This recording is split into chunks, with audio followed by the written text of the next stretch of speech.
Hey everybody, welcome back to day number 15 of our EKG challenge for 30 days. We're going to be going through all sorts of new concepts and building upon the ones from the previous days. So if you haven't watched days 1 through 14, certainly check it out. But this is going to be really fun EKG. It's our last AFib EKG.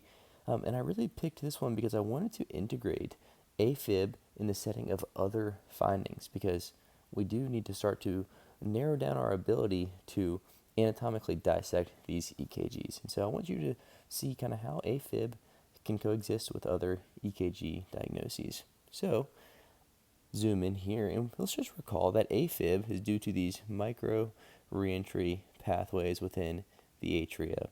And that causes the atria to kind of quiver, fibrillate, and the AV node at the same time is getting bombarded with those fibrillatory signals. And the AV node, when it gets bombarded, it kind of serves as the gateway, right? Remember, the AV node is the gateway for signal to get down into the ventricles.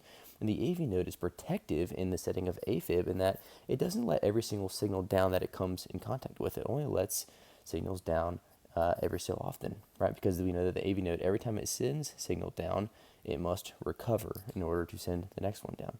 And so the AV node gets bombarded with that signal, and then it ends up sending that signal down into the ventricles, typically in an irregular fashion, right? Because the AV node is just getting kind of sporadically bombarded, and it's not going to be perfectly predictable in AFib.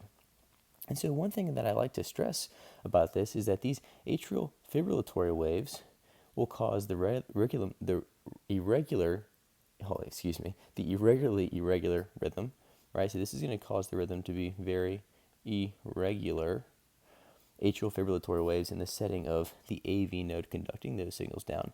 And then after that, we need to be able to independently evaluate my QRS complex.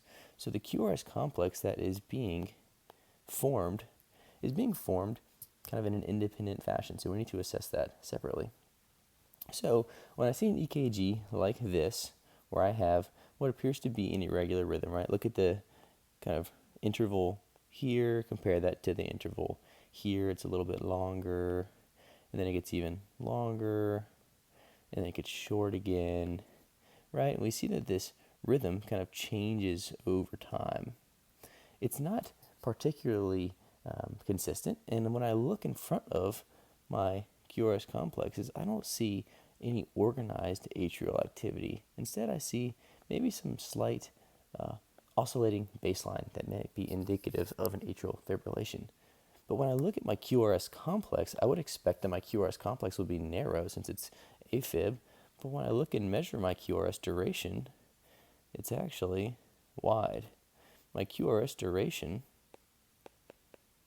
is greater than 120 milliseconds, or greater than 3 small boxes, which is a wide rhythm. And so clinically, this EKG, based on the irregularity of the rhythm, makes me think of AFib, but the wide complex QRS tells me that there might be something going on within the ventricles, because remember, my QRS complex is generated by signals coming from my AV node in AFib, coming from my AV node down the bundle of His, down the right and left bundle branches, and those are those His-Purkinje fibers that create the narrow QRS. And so if I have a wide complex QRS, that makes me think that there must be a bundle branch block, right? Because if these His-Purkinje fibers are working properly, they're going to conduct that QRS signal rapidly. But if there's a block either in the right or the left bundles, well, then we're going to get widening of the QRS complex, but we're still going to have those findings consistent with AFib, because remember, AFib is a rhythm that is anatomically located to where? The atria. So we have this AFib that's bombarding my AV node. The AV node is capturing that signal and sending it down to the ventricles in an irregular fashion. And now we've determined that we have a wide complex rhythm being produced. So let's determine what type of bundle branch block do we have. So I know that we need to look for right or left bundle branch morphologies. And so I look up here, I like to initially look up at V1 And what I notice here in V1 is that I have this little r, big S, and then even a bigger R prime. It's a R, S, R prime. So I think, oh, maybe that's a right bundle branch block. I look at my lateral leads. I look at my lateral leads and notice that I have these slurry S waves. The slurry S waves tell me that I have late forces going where? Away from the right, because they're negative. So at the end of my QRS complex, and I see the same things here in leads 1 and leads AVL, kind of those late negative forces. So all of this is telling me that I might have a right bundle branch block in the setting of AFib. And let's explain that real quick. So right bundle branch block, remember we have an RS, R prime, and V1. So what is actually going on here in a right bundle branch block? Here I'll draw this is my transverse plane, remember? And so my right bundle branch is blocked. So what's going on in this EKG? Well, we've got these AFib waves that are going through the atria, bombarding the AV node, and the AV node is going to get those signals and send it down irregular. And when it sends it down the bundle of His, it splits and it tries to go down the right bundle, but it can't, so it goes down the left instead. So as it goes down the left, the first thing I get is septal activation from left to right. We get those little R waves in V1, and then we get the remainder of the left ventricle depolarizing in a very rapid fashion, getting that negative wave in V1. And then in order to then get signal over to the right, it goes slowly from gap junction to gap junction all the way to the right. And so we end up getting this big R prime. So that's where our RSR prime, RSR prime is formed in V1. Those late forces that we said are heading away from the lateral leads are going to produce late negative forces in V5 and V6. And so that's how we get these QRSs that have these slurry S waves, those slurry S waves right there. That's a slurred S. And so those are all features consistent with a right bundle branch block. And so why did I use this EKG as an example here? Well, I wanted you to remember that AFib, or any arrhythmia that is supraventricular in nature, so any rhythm that arises from supra or above the ventricles, is going to conduct signal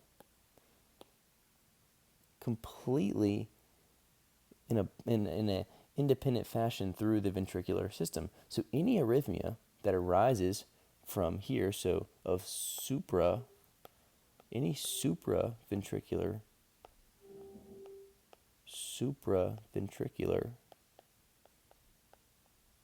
rhythm, we need to independently evaluate what happens when that supraventricular rhythm sends signal down into the ventricles. What happens?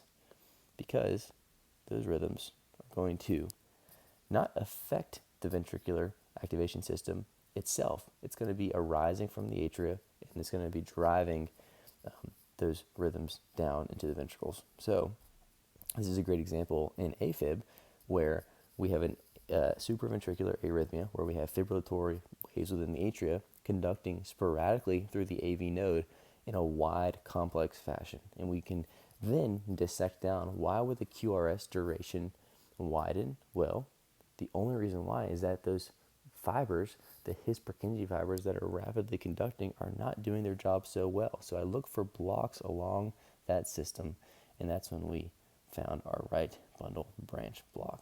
So when you see an irregularly irregular rhythm with a wide complex, look for atrial fibrillation plus a bundle branch block. In this case, it was the right, but it could be the left in any of the other EKGs that you see that are like this. So hopes this helps, and if you have any questions, throw them down in the comments, and if not, thanks for watching. We'll see you on tomorrow's video. Take care.